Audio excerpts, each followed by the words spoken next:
Zdravím vás, dneska se podíváme na něco fakt fascinujícího. Na neuvěřitelnou cestu technologie Active Grid Defense. Je to příběh o tom, jak se jeden nápad vyvíjel šílenou rychlostí, aby vyřešil jeden smrtící problém. Tak jo, co nás dnes čeká? Nejdřív se podíváme na tu hrozbu, co to vlastně je za problém s těmi drony.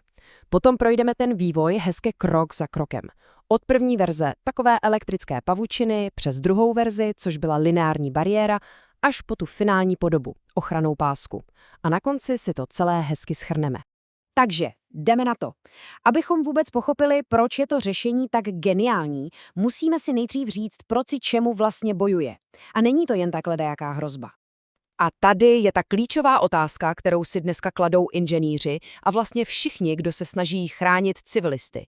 Jak zastavit dron, který si z moderní obrany absolutně nic nedělá? Tohle totiž nejsou jen tak nějaké obyčejné drony, co si koupíte v obchodě. Jsou ovládány tenkým fyzickým optickým kabelem. A v tom je ten háček. Díky tomuhle kabelu jsou totiž úplně imunní vůči jakémukoliv rušení signálu. A co víc, můžou letat prakticky neomezeně dlouho. Pro běžné elektronické systémy obrany jsou prostě neviditelné. A to z nich dělá obrovskou hrozbu pro civilisty. No a když se podíváme na stávající možnosti obrany, je to docela tristní.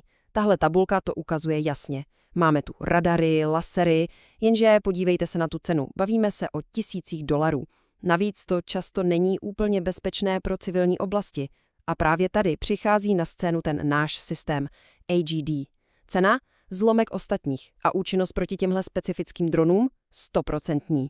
Takže ten problém je jasný. Potřebujeme něco, co je levné, bezpečné a hlavně účinné. A to nás konečně přivádí k prvnímu pokusu o řešení. A musím říct, že ten původní koncept byl fakt jako něco ze sci-fi filmu. Představte si něco jako obří elektrickou pavučinu. Vzali 100 tenoučkých drátů a napnuli je přes plochu 5x5 metrů. Vznikla taková ochranná mřížka, která byla prakticky neviditelná, ale připravená zasáhnout. A teď to nejdůležitější, jak to vlastně fungovalo. Ta fyzika zatím je geniální a zůstala stejná ve všech verzích. Za prvé, ta mřížka jen pasivně čeká. Za druhé, jakmile se jí dotkne to optické vlákno dronu, systém to okamžitě pozná díky kapacitní detekci. Za třetí, chytrý software ověří, že jde opravdu o hrozbu a ne třeba o ptáka nebo kapku deště. A konečně, za čtvrté, neutralizace. Systém pošle do drátu vysokonapěťový impuls, který to vlákno prostě přepálí. Jednoduché, chytré, účinné. Takže koncept fungoval, to bylo dokázáno. Ale teď ta realita. Cena? Přes 23 000 korun za plochu pouhých 25 metrů čtverečních.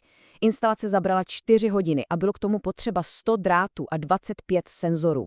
Zkrátka dobře, fungovalo to, ale bylo to moc drahé, moc složité a moc pomalé na to, aby se to dalo použít v praxi ve velkém. A tady přichází ten zlom, ten moment, kdy se všechno změnilo. Byl to vlastně jenom jednoduchý nápad, takový geometrický postřeh, který ale představoval naprostý kvantový skok. Došlo jim totiž něco zásadního.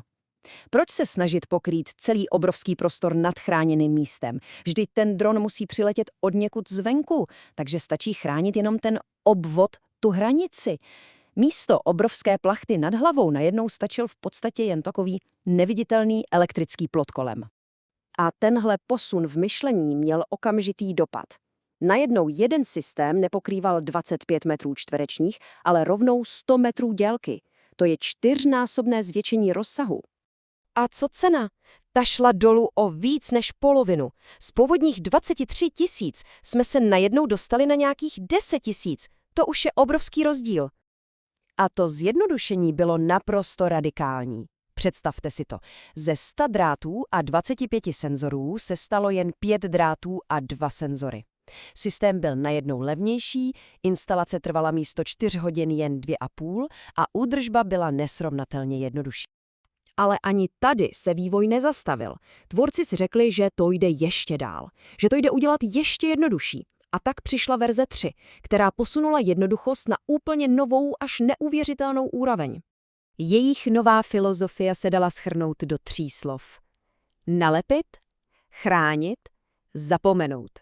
Cílem byl systém tak jednoduchý, že ho zvládne nainstalovat a používat naprosto kdokoliv. A tak vznikla ochranná páska. Je to vlastně geniálně prosté. Vzali jeden jediný vodivý drát a zalili ho do 5 cm široké samolepicí pásky. Všechno je v jednom kuse. Detekce i neutralizace. Je to v podstatě taková role lepicí pásky, která zachraňuje životy. A teď se podržte. Cena. Výrobní náklady na 100 metrů systému V3 2400 korun. To je více než 4krát levnější než předchozí verze.